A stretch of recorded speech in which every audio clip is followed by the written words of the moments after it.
오늘 함께 보실 말씀은 마태복음 27장 45절에서 50절까지의 말씀입니다. 신약 성경 마태복음 27장 45절에서 50절까지의 말씀입니다. 우리 다 찾으셨으면 합독하실까요? 45절부터 50절까지의 말씀입니다. 시작.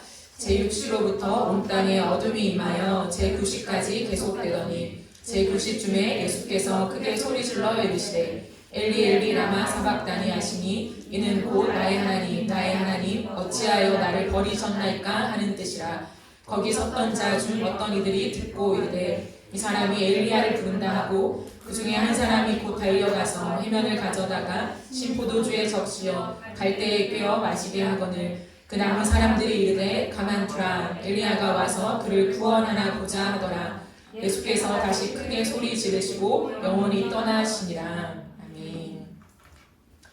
오늘은 버림받은 십자가라고 하는 제목으로 함께 하나님 말씀을 나누도록 하겠습니다. 우리는 고난주간을 보내고 있죠. 이 고난주간 동안에 사실 특별히 예수 그리스도의 그 십자가에 주목할 필요가 있습니다. 예수님의 십자가는 단순히 육체적인 고통을 당한 수준이 아니에요. 예수님께서 나를 사랑하셔서 그 모진 거친 십자가의 길을 오르셨구나, 거기서 죽임을 당하셨구나 로 끝날 수 있는 그러한 문제는 아닙니다. 예수 그리스도의 십자가는 성삼위 하나님께서, 예수님만이 아니라 성삼위, 우리 삼위일체 하나님을 믿잖아요. 그 성삼위 하나님께서 저와 여러분의 구원을 위해서 무슨 일을 하셨는지를 생생하게 나타내는 사건이에요.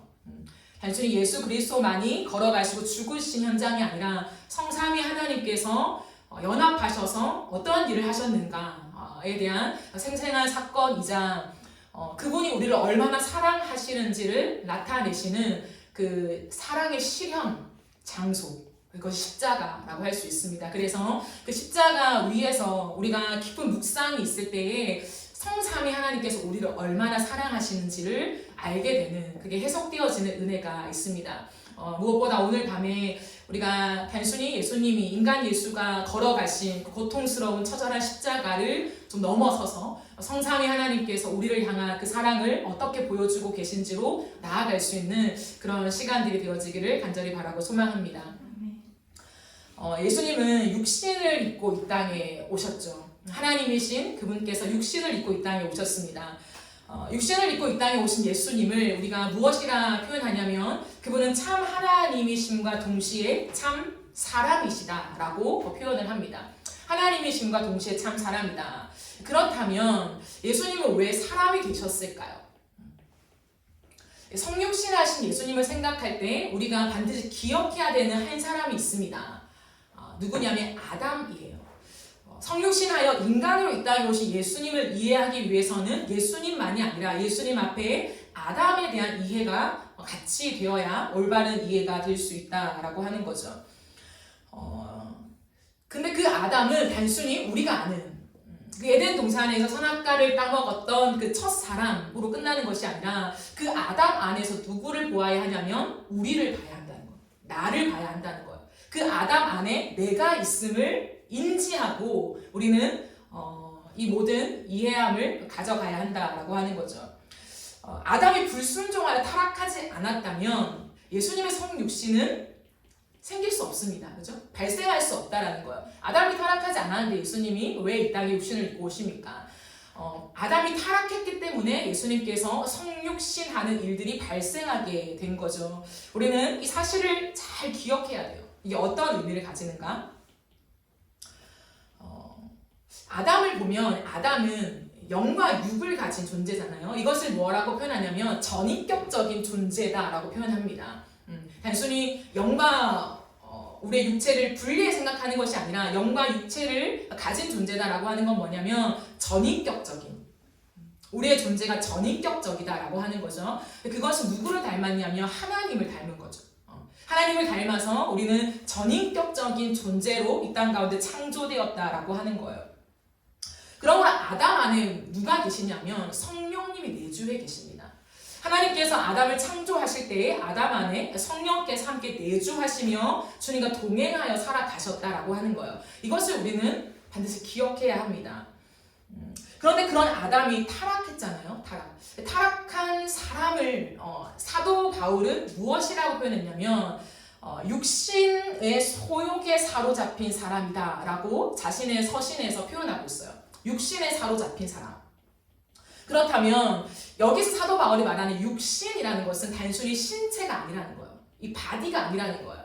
육신이라는 건 뭐냐면 우리의 전인, 우리의 존재를 의미한다는 거예요. 이제 앞으로 육신이라고 할 때는 우리의 전인을 대표하는 표현인데요. 이런 표현이에요. 아기 꽈리를 틀고 앉아있는 사람입니다. 아담이 타락하여서 이제는 그것을 육신의 소욕에 속한 사람이라고 부르는데 그 육신이라고 하는 것은 우리의 마음 안에 뱀이 꽈리를 틀고 앉아있듯이 죄악이 우리의 마음에 꽈리를 틀고 앉아서 우리의 삶을 지배해 나가는 상태가 되었다라고 하는 뜻이라고 하는 거예요. 그러므로 우리가 생각하고 선택하고 살아가는 모든 것들이 악하다라고 하죠. 하나님의 것들에 등져서 악함을 선택할 수밖에 없는 그런 존재가 되었음을 의미합니다. 창세기 6장 3절에 보면요, 이런 말씀이 있습니다. 여호와께서 이르시되 나의 영이 영원히 사람과 함께하지 아니하리니 이는 그들이 육신이 됨이라 라고 합니다. 이해가 되십니까? 아담 안에 성령이 계셨지만 타락으로 인해서 이제는 하나님과 함께 할 수 없는 존재가 되었고 그것을 육신이라고 부른다라고 하는 거죠. 그러나 그들의 날은 120년이 되리라 라고 말씀하고 있습니다. 그러므로 죄로 인해 타락한 아담, 그리고 아담 안에 누가 있다고요? 저와 여러분이 있잖아요. 그 아담 안에 있는 모든 사람들에게 더 이상 성령께서 내주하지 않으신다는 거예요. 우리 안에 살아가시지 않는다라고 하는 거죠. 이것을 다른 말로 하면 하나님과의 관계가 단절되었다고 표현합니다. 하나님과 관계가 끊어진 것이죠. 이것을 한 번 더 환원하여 다른 표현으로 쓴다면 하나님에게서 버려졌다라고 볼 수 있습니다. 죄로 인해 하나님께 단절되었고 그것은 버려지게 된 것이고 이것이 사람이 가진 가장 비참함이라는 거예요.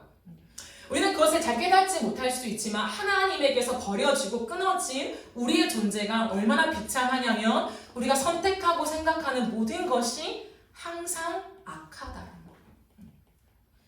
선한 것이 아무것도 없는 내 자신을 발견할 뿐이며 때로는 선한 것이 없다라고 하는 인지조차 없는, 이 정도면 선하지, 이 정도면 착하지, 이 정도면 이거 괜찮은 사람이지 라고 하는 자신을 정확하게 직면하지 못한 채 살아가는 것이 사실 가장 처절한 비참함이라고 표현할 수 있다라고 하는 거예요. 그러므로 이 아담이 육신된 이후에 그 비참함을 성령이 내주하지 않으시고 하나님이 우리 안에 거하실 수 없다라고 하는 것임을 우리는 기억해야 합니다. 구약의 인물 중에서요, 성령께서 임하신 적이 있죠. 구약의 인물 중에 선지자들도 그렇고 어떤 사람들에게 성령이 임하셨습니다. 근데 그 임하심은 뭐냐면 하나님의 특별한 사역을 수행하기 위해서 성령께서 일시적으로 임하신 거죠. 그래서 성경에 보면 어느 누구에게도 성령이 내주하고 계시다, 영원히 그와 함께 한다라고 하는 표현은 등장하지 않아요. 하나님의 독특한 사역의 수행자로서의 그 사명을 감당하기 위해서 성령이 임하셨다가 떠나가신 이 활동들이 이어지고 있는 것이 구약 시대였음을 우리는 알 수 있습니다. 이후에 하나님께서는 당신의 백성들에게 내가 너희와 만나겠다라고 하죠. 그러면서 무엇을 주셨습니까? 모세 때는 성막을 주셨고 그 이후에 성전이 되었잖아요. 근데 그 성막과 성전 또한 공동체적인 거였어요. 하나님이 이스라엘 백성이라고 하는 그 민족을 선택하셔서 내가 이제 너희를 통해서 온 열방 가운데 나 하나님만이 유일한 하나님이심을 드러낼 것인데 그러기 위해서 내가 너에게 말씀한다라고 하는 거거든요.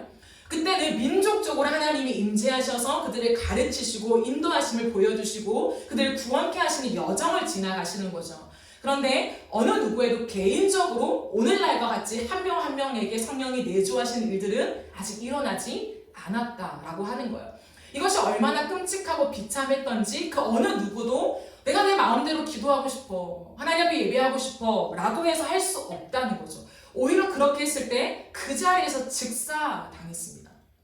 대제사장 또한 약속된 시간에 하나님 앞에 나아갔지만 죄가 있을 때는 지성소 안에서 죽임을 당하고 말았잖아요. 엄청난 일이었다라고 하는 거죠. 그 어떤 누구도 사실 하나님의 얼굴을 직접 배울 수 없는 그러한 상태가 주의 비참함이었다라고 할 수 있습니다. 다시 조금 돌아가서요, 예수님의 성육신에 대한 이야기를 좀 해보려고 합니다. 예수님은 육신을 입고 이 땅에 오셨다라고 제가 초도에 나누었습니다. 이 육신이라는 것, 아까 설명했듯이 육신은 타락한 인간의 본성, 인간의 존재를 나타낸다고 하셨잖아요. 근데 예수님이 이 땅에 오셨을 때 육신으로 오신 것이 아니라 어떻게 오셨습니까? 성육신하여 오셨다는 거예요. 되게 중요한 표현입니다. 사람의 몸을 입고 왔지만 그분은 그냥 육신이 되어 이 땅에 왔다는 것이 아니라 성육신하여 이 땅에 오셨다라고 합니다. 즉 이건 뭐냐면 예수님은 거룩하신 성령으로 잉태되었다는 거죠. 예수님은 마리아의 몸으로 자연적으로 그리고 잉태되었지만 성령의 개입하심이 있었다라고 하는 거예요. 거룩하신 성령께서.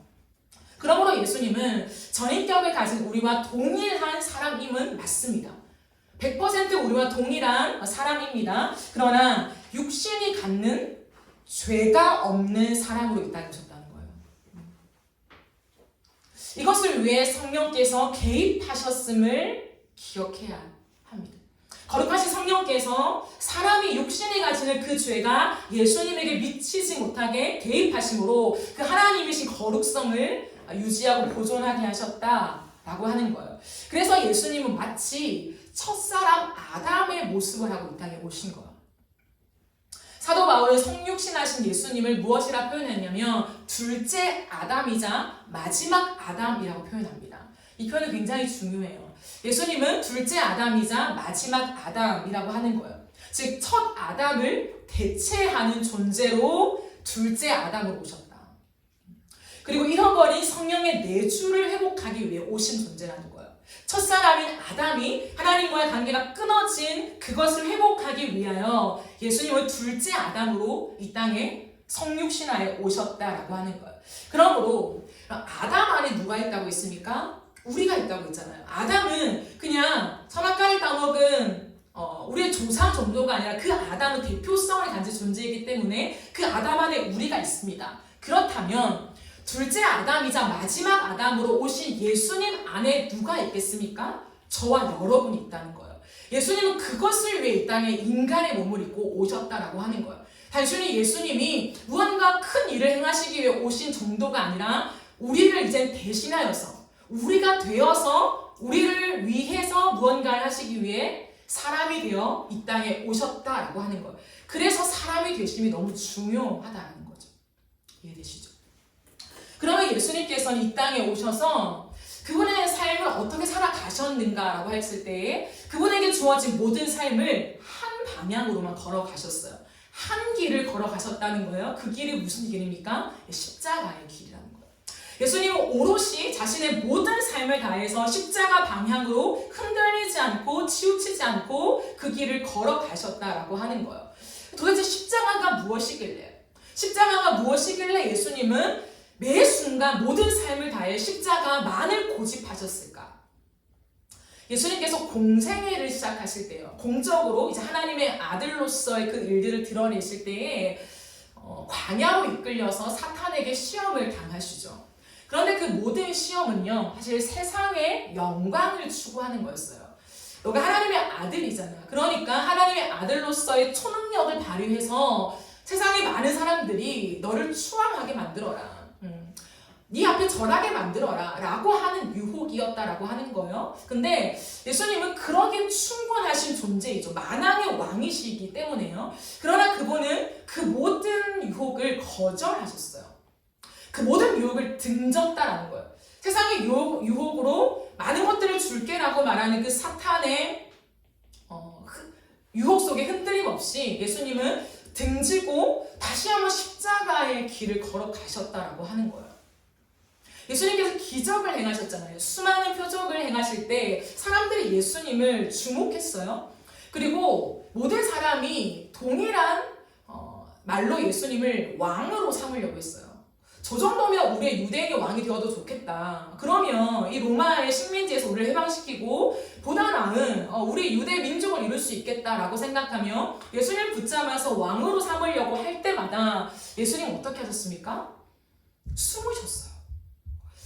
대꾸도 하지 않고 무언가 논쟁을 하지 않고 예수님 왕으로 삼자 하고 돌아보니까 예수님은 도망가고 없으신 거예요. 숨는 누가 보면 뭐야 예수님이 대담하게 그렇게 왕으로 나서지 않고 왜 저렇게 숨어 다니나 라고 할 정도로 예수님은 십자가만을 고집했다라고 하는 거죠. 뿐만 아니라 제자인 베드로가 예수님을 향한 그 고백을 했잖아요. 주는 그리스도시요 살아계신 하나님의 아들이십니다. 얼마나 위대한 선언입니까? 근데 그 선언을 할 때 예수님은 내가 앞으로 죽을 거다. 난 죽으러 간다. 죽기 위하여 왔다라고 할 때 베드로가 굳고 말리죠. 당신에게 십자가는 있을 수 없습니다. 당신이 왜 죽습니까? 죽음은 아닌 거예요. 라고 말할 때 예수님은 뭐라고 했습니까? 사탄아 내 뒤로 물러가라. 베드로를 향해서 사탄아 내 뒤로 물러가라까지 말할 정도로 예수님은 십자가만을 고집했다라고 하는 거예요. 십자가밖에 없다라고 하는 것을 고집하며 달려갔다라고 하는 거예요. 도대체 십자가가 무엇이길래? 십자가가 무엇입니까? 단순히 구원이 아니에요. 십자가는 하나님에게서, 성부 하나님에게서 철저하게 버려지는 곳입니다. 예수님 외에 자신의 모든 삶을 다해서 성부 하나님에게서 버려지는 그 길을 선택하셨을까? 그 많은 기회에도 불구하고 그 기회와 유혹을 어쨌든 등지고 버림받는 길을 선택하셨을까라고 하는 거죠.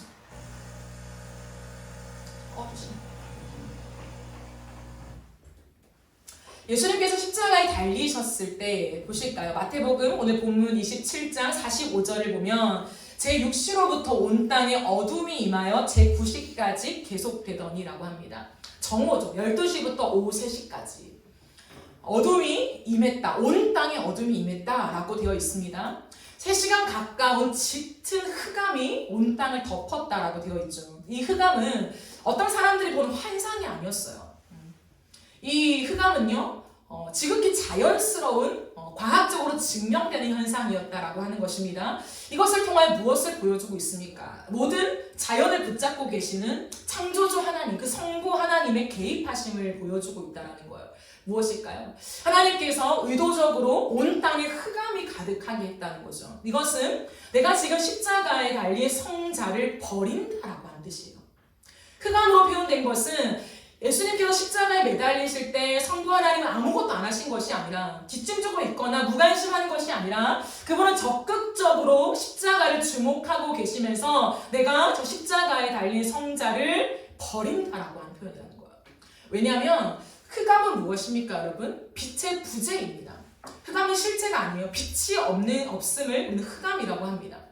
어둠이라고 하죠. 그 흑암이 온 땅을 덮음으로 빛 대신 하나님이 내가 없다, 내 얼굴을 가린다라고 하는 표현이에요. 내가 모른 척 한다라는 거예요. 내가 성자에 대해서, 저 십자가 사건에 대해서 내가 개입하지 않는다 라고 하는 그런 표현이죠. 빛이지 하나님께서 함께 하시지 않으므로 그분으로부터 끊어짐을 의도적으로 흑암이라고 하는 것으로 표현하고 있다라고 하는 거죠.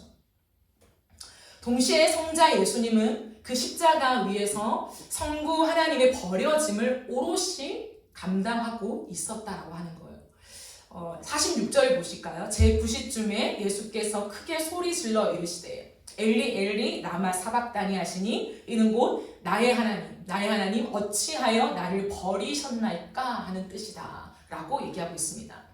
버려진다는 것이 무엇일까요, 여러분? 버림받은 적이 있습니까? 철저하게 버림받은 적이 없다면 사실 버림받음의 의미가 잘 와닿지 않을 수도 있습니다.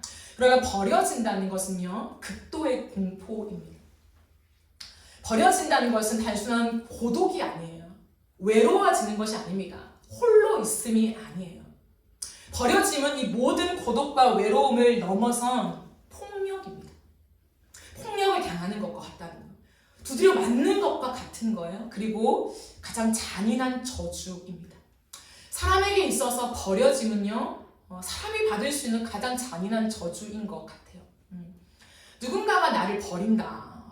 굉장한 공포라고 하는 거죠. 버림받은 상처를 가진 사람은요, 좀처럼 치유되기가 어렵습니다. 세상에 많은 상처가 있잖아요. 그런데 때로는 사랑하는 사람으로부터, 부모로부터 버림받은 상처를 가진 사람은요, 평생 그 상처가 지워지지 않음을 봐요. 조금씩 어떠한 호전은 있을 수 있겠지만 완벽하게 그 뿌리가 씻겨지지 않음을 확인하게 됩니다. 그만큼 사람에게 있어서 버림받음은 어마어마한 거죠. 우리가 비단 유기견들만 봐도요, 이 버림받은 거에 상처가 있잖아요. 한 강아지도 그 버림받은 상처 때문에요, 온 털이 다 이렇게 뽑혀지고 팍팍 떨잖아요. 사람의 손길이 닿는데, 사랑해서 먹이를 주려고 닿는데도 다 떨어요. 그 상처 때문에, 그 또 버림받을 것 같아서 그것이 한 강아지에게도 나타나는 모습이라면 하물며 사람이겠습니까? 사람에게 버림받은 상처는 정신적이고 심리적인 고문을 받는 것과 같은 것입니다. 예수님은 우리와 동일한 사람이에요. 예수님을 그저 신으로서 이 땅에 오셔서, 예수님이니까, 신이니까 십자가의 고통이 크긴 하겠지만 감당하신, 감사한 정도, 그게 아니라는 거예요. 동일한 사랑으로 이 땅에 오셔서 아버지 하나님으로부터 버려지는 고문을 오롯이 당했다라고 하는 거예요. 버려짐까지는 아니어도 여러분, 우리에게는 잊혀짐이 있을 수 있어요. 내가 누군가에게 잊혀진다는 건 굉장한 공포거든요. 우리가 삶을 살아가면서도 내가 세상 속에서 누군가 나를 불러주지 않을 때, 사람들이 내가 잊혀질 때 굉장히 두렵습니다. 이대로 사람들이 나를 잊어버리면 어떡하지? 나를 기억하지 못하면 어떡하지? 그 누구도 나를 원하지 않으면 어떡하지? 라고 하는 것은요, 사실 극한의 공포예요. 두려움이라는 거죠. 그래서 그 두려움에 우리에게 사로잡으면요, 아무것도 못해요. 예수님께서 그 십자가 위에 당하신 것은 어쩌면 성부 하나님에게서 잊혀진 것 같은 고통일 수 있다는 거예요. 나를 잊으신 건 아닐까? 엘리 엘리 라마 사박다니 라고 외치는 이 외침은요, 예수님의 피 맺힌 절규라는 것을 우리는 묵상해야 해요. 우리가 흔히 예수님을 생각할 때 너무 그냥 하나님, 그분의 십자가, 물론 너무 막 인간적으로 그 고통을 하나하나 곱씹을 필요까지는 없다고 하지만, 그럼에도 불구하고 우리 안에 사람으로서 당하신 예수의 십자가에 대한 이해는 필요해요. 묵상이 필요하다는 거예요. 단순히 말씀을 듣고 성경을 읽고 끝나는 것이 아니라 꼼꼼히 하나님 앞에 앉아서 대체 그 십자가 위에서 벌어진 일이 무엇일까? 그 십자가 위에서 그 고통 속에 3시간 동안 예수님은 어떠한 생각을 하셨을까?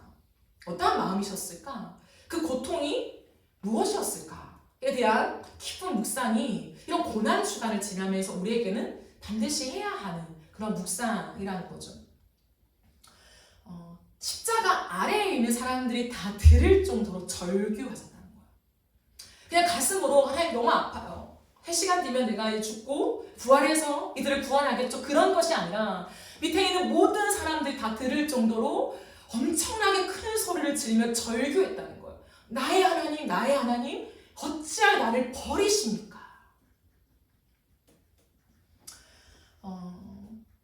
이 모습을 지켜본 모든 사람들도 예수님을 버렸죠. 제자들도 예수님을 버렸죠.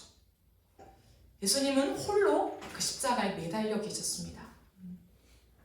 밑에 있는 많은 사람들이요, 가만히 쳐다본 게 아니잖아요. 예수님이 십자가 위에 달려 처참하게 물과 피를 쏟으며 죽어가, 하나하나 피가 말라지면서 죽어가는 그 고통을 지켜보면서 밑에 있는 사람들이 한 것은 딱 한 가지였습니다. 조롱이었죠. 비아냥이었습니다.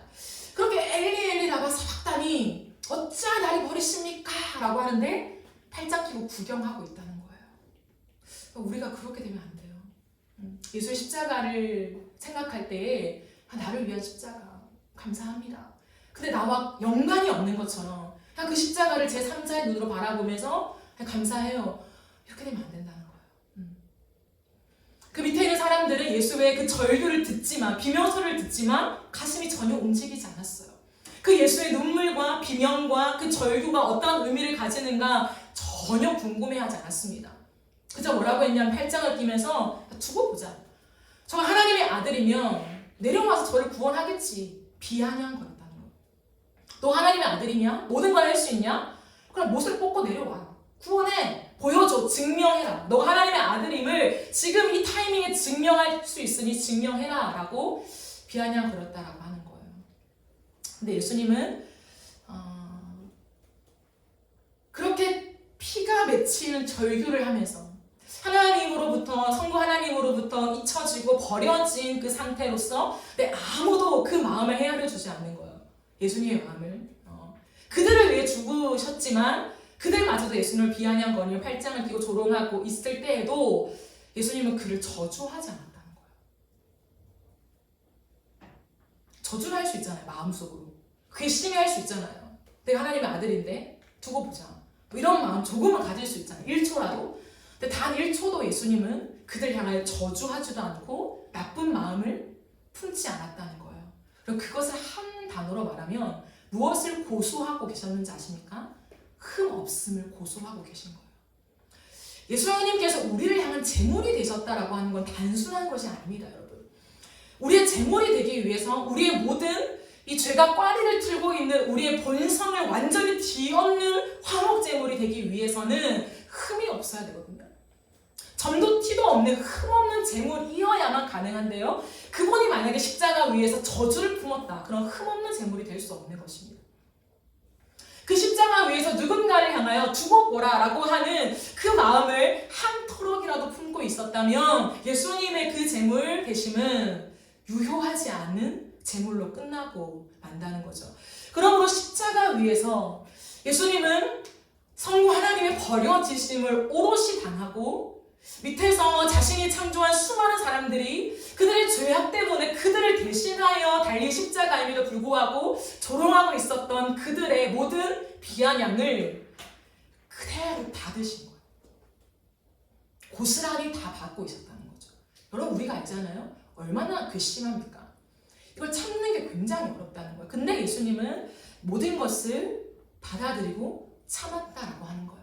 이사야는 우리가 외운 이사야 53장에 보면 그가 곤욕을 당할 때도 입을 열지 않았다라고 표현해요.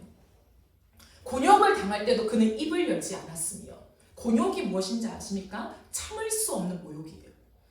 진짜 내가 더 이상 못 참겠다 할 정도의 모욕감 있잖아요. 그 수치를 당함에도 불구하고 입을 열지 않았다. 한마디의 저주나 변명이나 그들을 향한 그 어떤 말도 하지 않음으로 인해서 흠없는 제물이 되셨다라고 하는 거예요. 여러분도 아시겠지만 예수님께서 십자가에 달리실 때는 영화에는 무언가 걸쳐져 있지만 실제로는 아무것도 걸치지 않았습니다. 머리부터 발끝까지 걸친 것이 아무것도 없어요. 얼마나 비참합니까? 인간이 당할 수 있는 가장 수치가 사람들 앞에서 발가벗겨지는 거잖아요. 그것을 당하면서 십자가 위에서 3시간이 넘도록 죽기까지 버티고 계셨던 분이시죠.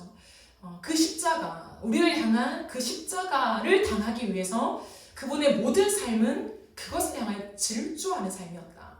그 어떤 견눈질도 하지 않고 그 비참한 버려짐을 당하기 위해서 오롯이 질주하는 인생이었다라고 하는 것에 우리는 깊은 고민을 해야 합니다.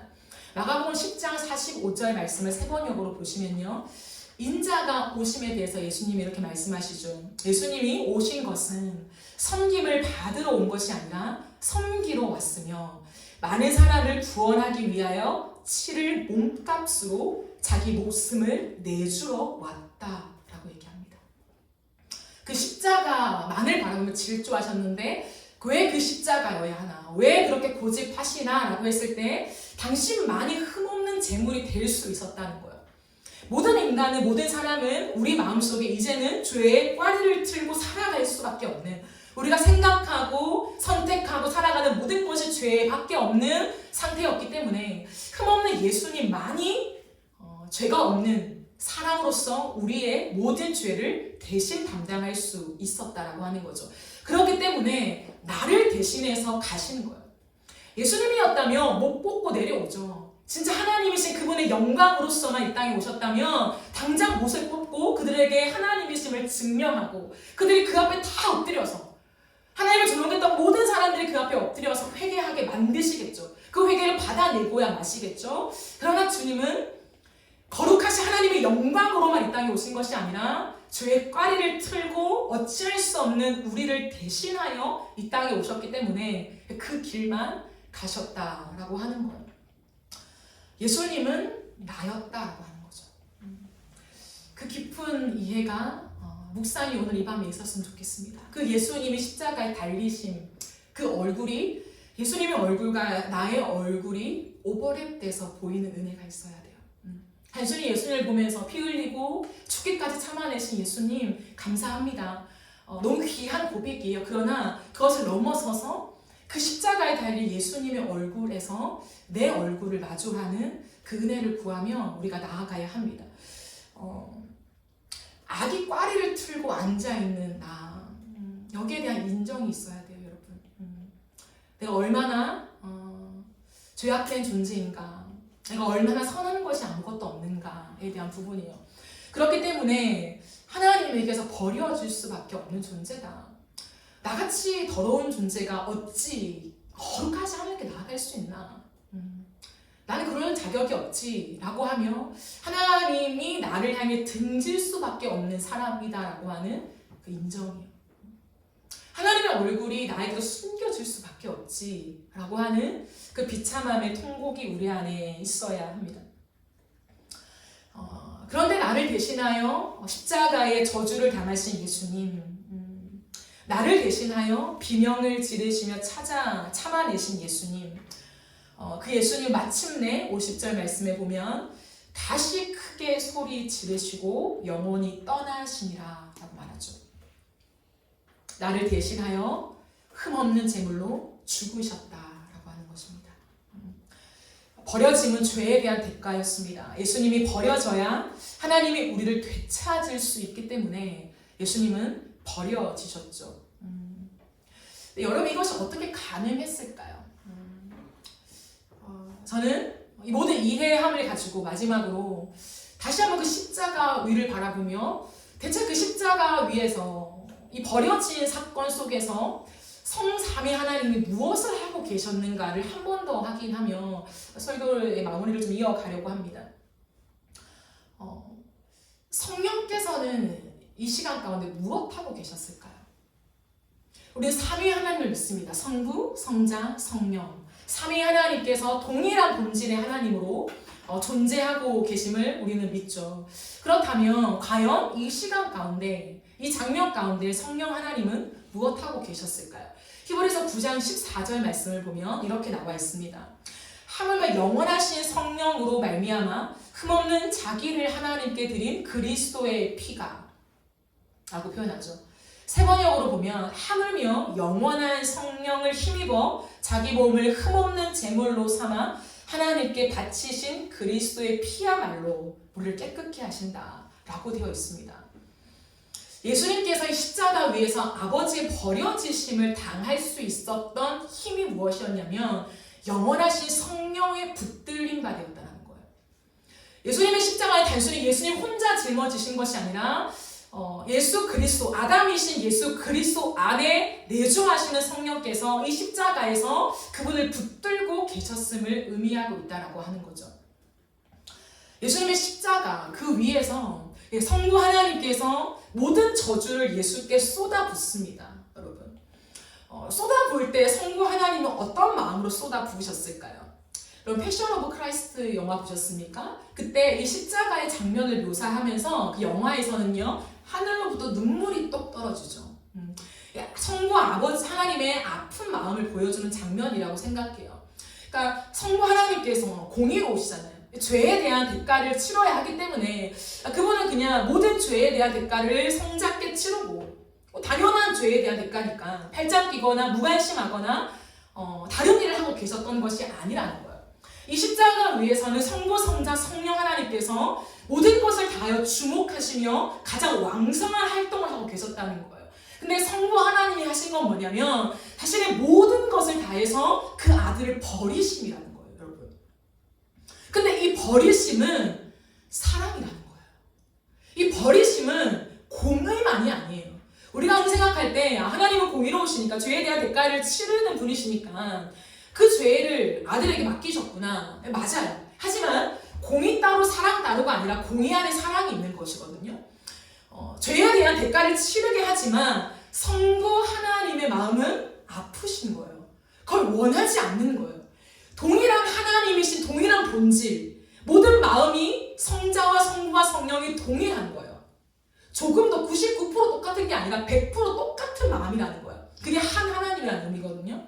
그 아버지의 마음이 성자 예수님을 향한 사랑으로, 떨어질 수 없는 사랑으로 지금도 유지하고 계신데, 자신의 모든 것을 다해서 성자를 버려야 한다 라고 했을 때 그것은 사랑이라는 거예요. 어떤 사랑이요? 우리를 향한 사랑이에요. 성자를 버려야지만 그 버려짐 속에 나를 건져 올릴 수 있기 때문에 성부 하나님은 모든 것을 다해서 성자 예수님을 버리심으로 우리를 향한 사랑을 수행하고 계신 거예요. 근데 그 사랑은 언제부터 이어진 사랑입니까? 아담이 죄를 지었을 때부터. 아담이 죄를 지었을 때 성부 하나님은 그들과의 관계가 끊어짐으로 아담을 에덴에서 내쫓아야 하셨죠. 죄를 지었으니까 반역했으니까 괘씸한 인간들 이제 나가라 그렇게 하신 거 아니잖아요. 하나님께서 그 사랑, 불타는 사랑, 끊어졌지만 다시 연합하고 싶은 그 질긴 사랑을 무엇으로 나타내셨습니까? 가죽옷을 입힌 것으로 나타내셨잖아요. 그때부터 3장 15절에 내가 앞으로 구속을 이룰 것이다, 성자 예수를 통하여 구속을 이룰 것이다 라고 하는 원시복음을 말씀하셨잖아요. 그때부터 성부 하나님은 끝없이 다시금 우리를 되찾기 위한 사랑의 열심을 지속해 오셨다는 거예요. 근데 그 사랑은 뭐냐면 예수를 버림으로 인해서 우리의 모든 죄를 예수께 담당시키는 것으로 드러나셨다는 거예요. 그러므로 그 십자가 위에서 성부 하나님은 가장 열심히 우리를 사랑하고 계신 거예요. 자신의 가장 사랑하는 독자 예수를 버리는 것을 통하여서 우리를 취하고 계셨던 그 장면이 십자가였다는 거예요. 그렇다면 그 아버지의 마음이 오롯이 우리를 향한 사랑으로 성자 예수를 버리게까지 하실 수 있는 그 힘은요, 성령이 붙잡고 계시는 거예요. 성부, 성자, 성령은 연합되어 있거든요. 그 아버지의 마음이 오롯이 우리를 향한 사랑으로 이행될 수 있도록 성령께서 붙잡고 계신 것입니다. 왜요? 성령은 성경에 보면, 로마서 말씀을 보면 아버지 하나님의 마음을 가장 깊은 것까지 통달하신다고 되어 있어요. 성부 하나님의 마음을 가장 잘 아시는 분이 성령이라는 거예요. 100% 똑같이 아신다는 거예요. 그러므로 그것을 지지하고 계셨습니다. 그러면 성자 하나님은요? 성자 예수님은요? 그 십자가 위에서 정말 처참하게 하나님으로부터 버려짐을 당한 그 한복판을 지나가고 있잖아요. 모든 조롱과 비아냥을 오롯이 담당하고 있는데 그것들을 벗어버리지 아니하고 자신이 해명하지 아니하시고 그 자리를 견지했다. 무엇으로 견지하고 계셨습니까? 우리를 향한 사랑 위에 머물러 계셨다는 거예요. 예수님이 십자가 위에서 그냥 아무 생각 없이 3시간만 버티면 이제 부활하겠지라고 생각하시는 것이 아니라 그분은 온 존재를 향하여 무언가를 힘있게 붙잡고 계셨는데 무엇을 붙잡았냐면 저와 여러분을 향한 온전한 사랑에 머무르면서 그걸 붙잡고 계셨다는 거예요. 근데 그것을 누가 돕고 계시냐? 성령이 돕고 계셨다는 거예요. 성자께서 흠없는 제물로 온전히 그 모든 것을 담당하시며 죽으실 수 있도록 이 모든 것을 아시는 성령께서 도우시면서 성자가 우리를 향한 사랑 위에 머물러 계심을 함께 동력하셨다라고 하는 거예요. 그러므로 예수 그리스도의 십자가는 단순히 인간 예수가 우리의 모든 죄를 지고 죽은 십자가, 저주받은 십자가의 정도가 아니라는 거예요. 성부, 성자, 성령 하나님께서 자신의 모든 존재를 다하여서 집중하여서 십자가를 연합하여 이루고 계셨다는 거예요. 우리를 구원하시기 위해서. 하나님이기 때문에 그 모든 것이 당연한 것이 아니라는 거예요. 하나님 구원하셨지. 하나님이니까 모든 게 가능하지. 그거 아니에요, 여러분. 모든 것을 다하여 우리를 향한 그 사랑 위에 얹으셔서 그 모든 시간들을 함께 통과해내신 그 현장이 예수의 십자가라는 거예요. 그 십자가가 있어야만 죄의 꽈리를 틀고 살아가는 우리를 건지실 수 있기 때문입니다. 그렇다면 대체 건지심이 뭐길래, 구원이 뭐길래 성삼위 하나님 이렇게까지 일하시나? 온 땅을 창조하시고 지금도 온 우주 만물을 말씀으로 창조하신 그 존재께서 우리가 뭐라고 모든 존재의 모든 힘을 총동원하여서 그 십자가에 주목하시고 끊을 수 없는 그 사랑을 유지하기 위해서 무언가, 하나님은 그런 분이 아니겠지만 우리의 표현을 한다면 정말 진땀을 흘리며 그 십자가를 이루기 위하여 버티고 계셨을까? 그 사랑 위에 오롯이 자신의 모든 것들을 담아서 그 십자가 위에 머물러 계셨을까라고 하는 거죠. 주님이 우리를 구원하신다는 것은요, 단순한 죄에서 벗어남을 의미하는 것이 아니에요. 우리가 지옥 가지 않고 천국 가는 그 영원한 어떤 티켓을 주는 그 정도가 아니라는 거예요. 극락의 영광을 누리게 하기 위한 그러한 통과 의례가 아니라는 거예요. 그건 뭐냐면 우리를 다시 건지신, 죄로부터 우리를 구원하심은 뭐냐면 성부, 성자, 성령 하나님의 이 끊을 수 없는 사랑 안으로 우리를 초대하신다는 거예요. 그 어떤 것도 성부, 성자, 성령 하나님의 이 연합된 사랑을 끊을 수가 없어요. 왜? 그분은 한 하나님이시기 때문에. 성자의 마음이 성부의 마음이고 성부의 마음이 성령의 마음이에요. 성령의 마음이 성자의 마음이라는 거예요. 이분은 다 100% 서로의 마음을 똑같이 공유하신 한 본질의 하나님으로 존재하시며 그분의 일들을 이루신다는 거예요. 그러면 그 서로의 마음을 견지하시고 붙잡으시면서 그 서로가 서로를 향하고 있다는 거예요. 얼굴을 마주 보듯이 성부와 성자가, 성자와 성령이 삼위가 함께 얼굴을 마주하면서 항상 연합된 사랑 안에 거하심이 그분의 존재입니다. 하나님은요, 그분은 사랑이시라고 하잖아요. 성부 하나님은 사랑이십니까? 아니요. 성자 예수님은 사랑이십니까? 아니에요. 성령 하나님은 파워고 사랑이 아니십니까? 아니요. 그분은 동일한 사랑이십니다. 그분은 영원 전부터 영원까지 사랑으로 존재하시는 한 분 하나님이세요. 서로의 얼굴을 마주보며 내 마음과 네 마음이 똑같기 때문에 하나의 본질이시라는 거예요. 한 하나님이라는 거예요. 그분이 어떤 경우에도 서로에 대해서 의심하거나 오해하거나 서로의 어떤 감정과 뜻이 안 맞거나 그런 일이 없다는 거예요. 영원 전부터 영원까지 그분의 의견에 일치하신다는 거예요. 그게 사랑이에요. 주님의 사랑. 여러분, 사랑은 네 마음과 내 마음이 똑같은 게 사랑이에요. 마음이 통하는 게 사랑이라고요. 근데 거기에 불신이 들어오잖아요. 의심이 들어오잖아요. 사랑이 깨지는 거죠. 아무리 사랑해도 부부관계라도 의심이나 의견의 충돌이 일어나면 사랑이 깨어지는 거예요. 사랑은 뭐냐면, 온전한 사랑은 뭐냐면 의견이 완벽하게 일치하는 거예요. 너와 내가 하나가 된다고 하잖아요. 그 사랑의 완성이 가정이고 부부의 관계잖아요. 너와 내가 이제는 둘이지만 둘이 아니라 하나야. 그럼 이거 말이 안 되잖아요. 두 명인데 어떻게 하나입니까? 그거는 너의 생각과 나의 생각이 이제 똑같아진다 이런 거예요.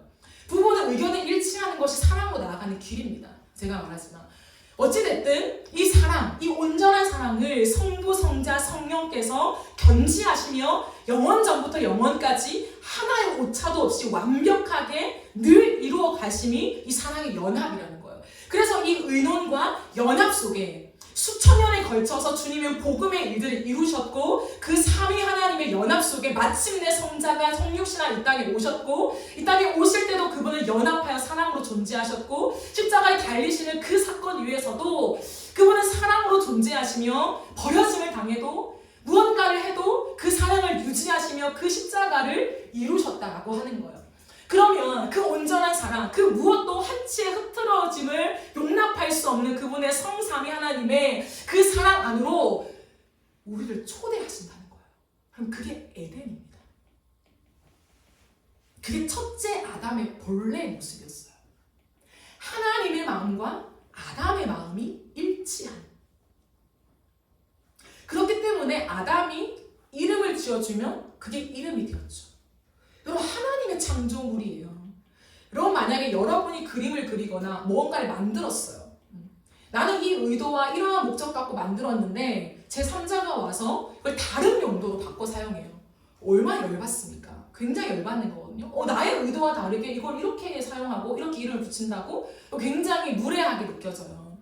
하나님께서 당신이 완벽하게 창조한 이 세상을 하나님이 다 창조했잖아요. 아담과 함께 창조한 것이 아니라 성삼위 하나님의 완벽한 동력 속에 온 땅을 창조했습니다. 근데 그 창조한 모든 것의 이름을 아담에게 붙일 수 있도록 권한을 주셨어요. 하나님은 A라는 의도로 만드셨는데 아담이 B라고 지으면 어떡합니까? 근데 그게 없었다는 거예요. 하나님이 아담을 처음 창조하실 때에 그 성령이 그 안에 내주하심으로 하나님의 모든 마음을 아는 성령께서 아담에게 충만하게 함께 하심으로 아버지의 마음, 하나님의 마음이 아담의 마음과 일치하게 하셨다는 거예요. 이건 엄청난 거예요. 이게 에덴입니다. 그러니 하나님을 오롯이 느끼고 하나님의 마음과 일치하여서 모든 삶을 살아가고 하나님과 얼굴과 얼굴을 마주하는 것 같은 영광을 얻었어요. 이것이 성삼위 하나님의 연합된 사랑을 누리는 거거든요. 얼굴과 얼굴을 마주보는 거. 너 마음과 내 마음이 같네? 이거를 항상 누렸던 게 에덴이란 말이에요. 근데 이것이 깨어졌잖아요. 하나님의 열심은 뭐냐면 이걸 회복하는 거예요. 다른 게 없어요. 우리를 통하여 세상을 뒤바꾸는 거 관심이 없습니다.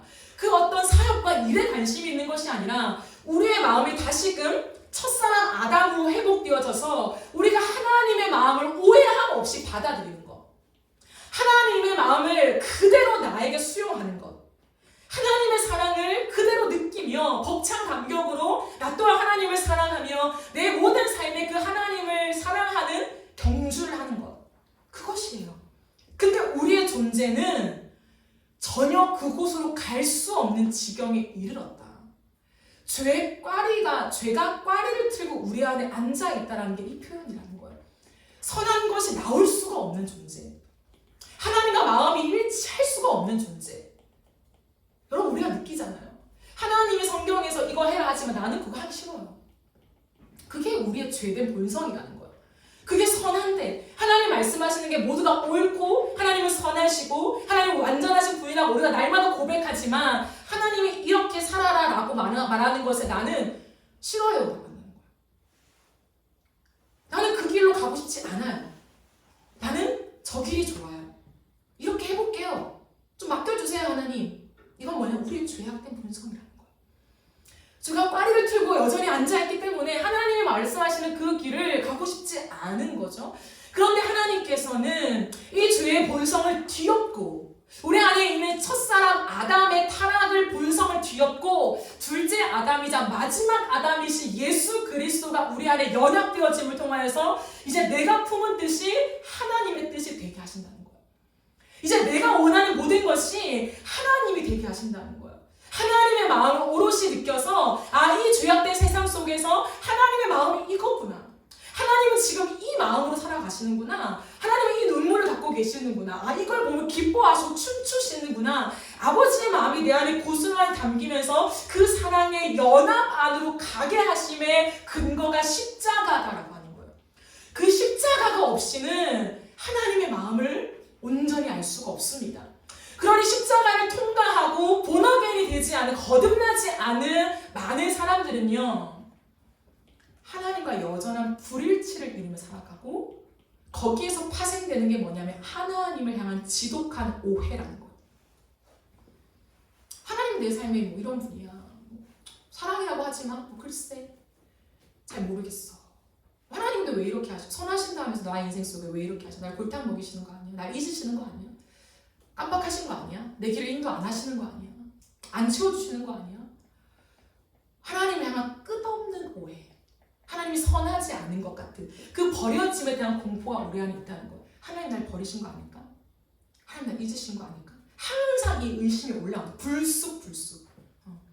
그러니까 하나님과 연합될 수가 없는 거예요. 하나님과 함께 한다는 건 두려운 거예요. 하나님이 나를 어떻게 하시면 어떡하지? 힘들게 하시면 어떡하지? 그런 생각으로 사로잡혀서 신앙생활에 기쁨이 없는 거예요. 사랑을 누리지 못해 하나님 나를 못 누리는 거예요. 여러분 의심이 있는데 사랑을 누린다? 그건 말이 안 되는 거예요. 어불성설입니다. 신뢰가 있을 때 사랑을 누리는 거예요. 이 사람이 나와 의견이 다른 것 같지만 이 사람은 항상 오라. 그 신뢰가 있을 때요. 내 의견을 이 사람 위에 얹게 되어 있습니다. 그리고 가보는 거예요. 이 길을. 모험 같지만 안 될 것 같지만 그래도 그 사람의 존재를 믿고 가보는 거예요. 그게 온전한 사랑이에요. 우리 안에 뒤틀린 하나님을 향한 오해가 많음은 연합되지 않음이라는 거예요. 하나님을 향해서 여전히 우리는 이 고난주간을 통과하면서 우리는요 하나님 앞에 곰곰이 머물러서 내가 과연 하나님을 무엇이라 생각하고 있는가, 내 안에 과연 하나님을 향하여 어떠한 마음과 감정과 뜻을 갖고 의지를 갖고 내가 있는가에 대한 점검이 반드시 필요합니다.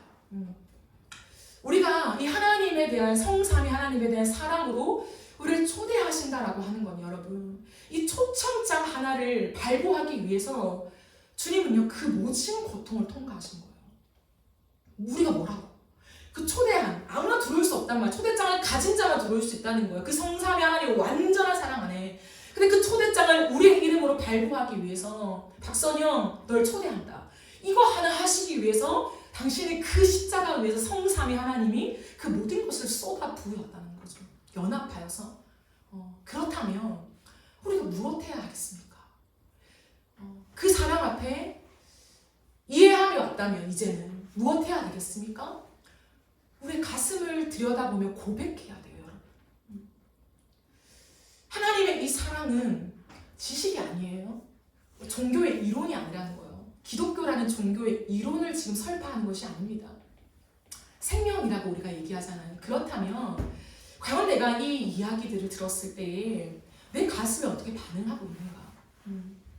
여전히 내 마음이 굳어있고 전혀 감동이 없고 나와 다른 무언가 이야기, 어떤 하나님이 이루신 어떤 업적 정도 생각하고 있다면 하나님 앞에 깊이 나아가야 돼요. 어떻게 해요? 주님, 저는 죄인입니다. 이 고백을 계속해야 돼요.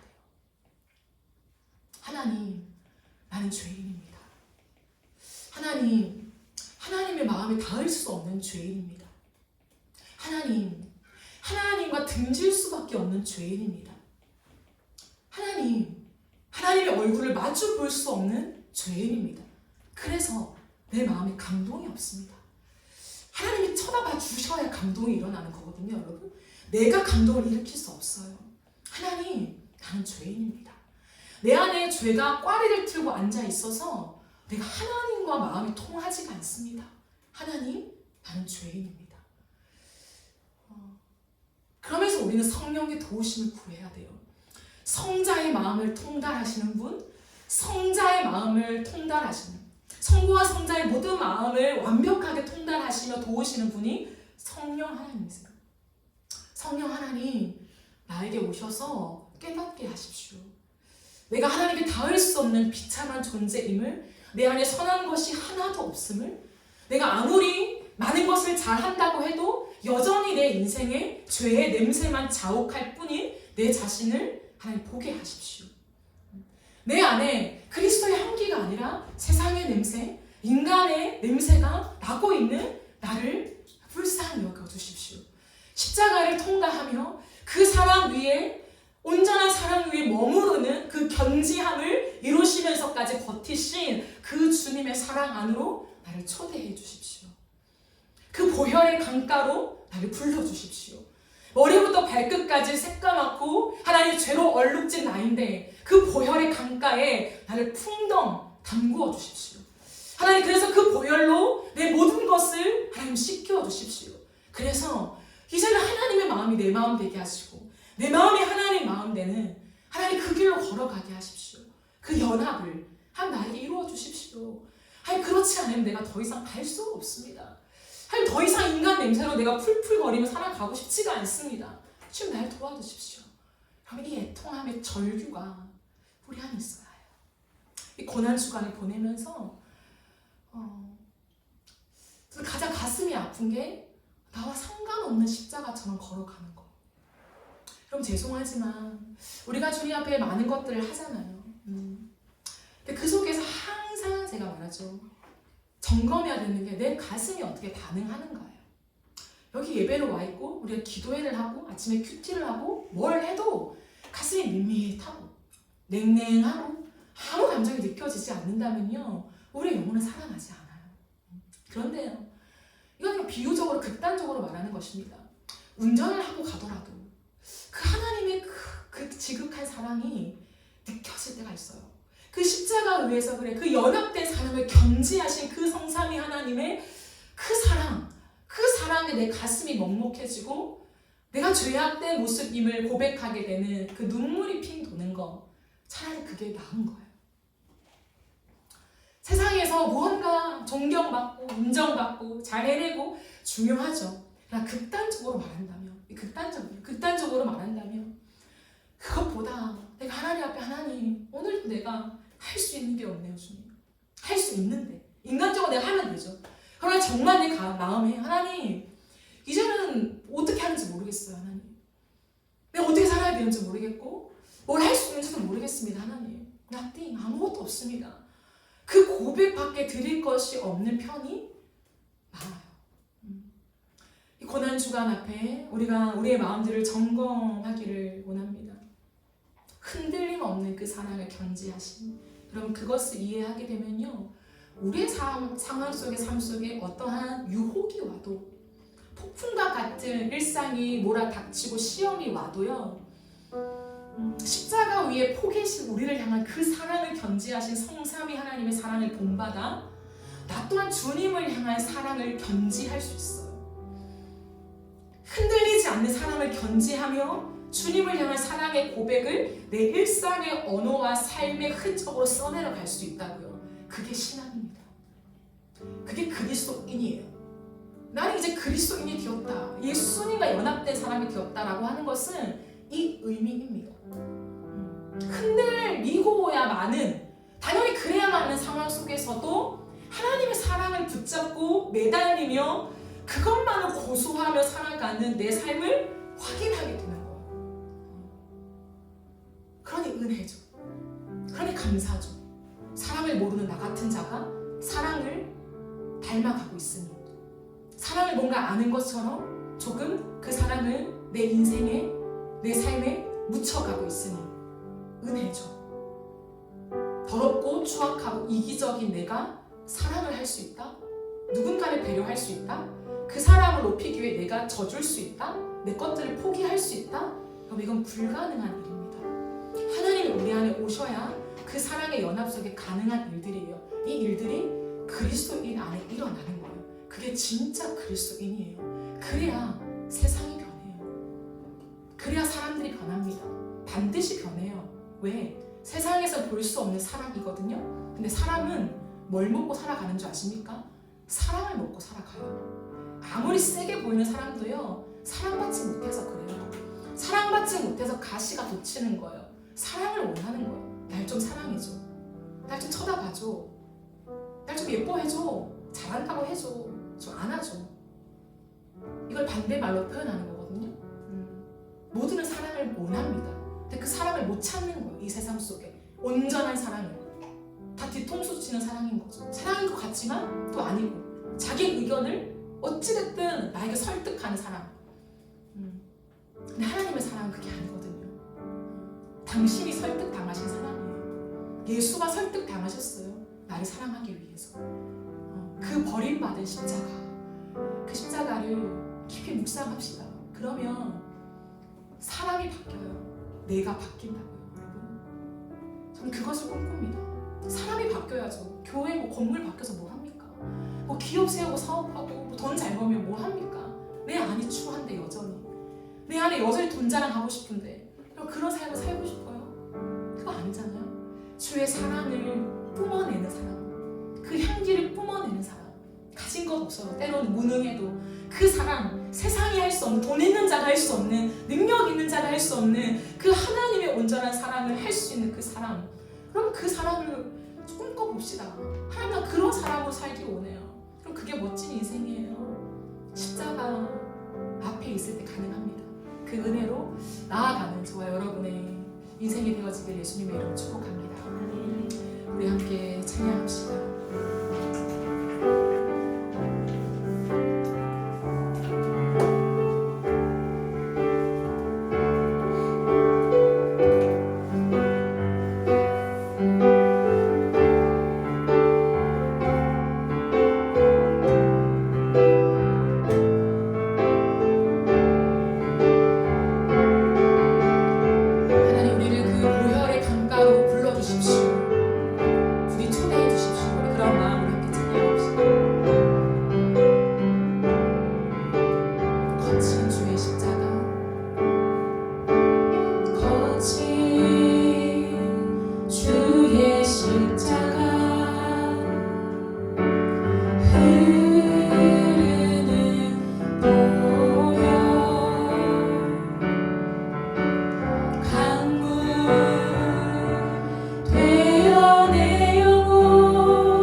예수께서 매달려 계시고 성부 하나님께서 모든 저주를 쏟아내신 그 사랑하는 독자 예수께 자신의 그 저주를, 우리가 받아야 할 저주를 대신 담당시키신 그 하나님의 마음 얼마나 하기 싫으셨을까요? 그러나 우리를 되찾기 위한 그 사랑 위에 모든 마음을 머물러 있게 하심으로 그 일들을 집행하신 성부 하나님의 눈물겨운 그 사랑, 성자 예수님께서 모든 저주를, 그 버려짐을, 잊혀짐을 당하는 그 고통을 고스란히 안으시면서 모든 사람들의 비아냥거림을 고스란히 담당하심으로 우리를 향한 사랑 위에 포개어서 그 시간들을 인내하신 그 주의 사랑, 성부 하나님과 성자 예수의 사랑을 오롯이 다 느끼고 계신 성령 하나님께서, 그분의 마음들이 어떠함을 오롯이 느끼는 그 성령께서 자신의 모든 존재를 당하여 그 주님의 십자가가 이루어지기를 위하여 하나님 그 십자가 위에 사랑을 지탱하고 계신 그 성령의 일하심, 성부, 성자, 성령 하나님의 모든 동력의 일하심이 쏟아질 현장이, 그 생생한 사건이 십자가입니다. 그 십자가의 처절한 저주받은 죽음을 통과하심으로 인하여서 저와 여러분을 그 사랑의 연합 안으로 초대하고 싶으신 오롯이 그 하나만으로 지금까지 그 인생을 십자가로 걸어오신 그 십자가의 현장을 하나님 내가 알기를 원합니다. 하나님 그 십자가에서 담당하신 주의 견제하신 사랑으로 인하여 하나님 피가 흐릅니다. 예수의 모든 피가 강같이 흘러서 이 죄의 꽈를 들고 있는 내 심장을 감동하십니다. 나에게 흘러넘쳐서 내 머리부터 발끝까지 덮으소서. 하나님 죄의 냄새가 풀풀 나는 나의 모든 삶의 현장을 당신의 사랑의 피로 나를 덮어주시옵소서. 하나님 나는 죄인입니다. 지독한 죄인입니다. 인간의 냄새가 풀풀 나는 죄인입니다. 주여 나를 불쌍히 여기셔서 그 보혈의 강가로 나를 집어넣어 주시옵소서. 우리 시간 주의 한번 외치며 기도하며 나아갑시다. 주여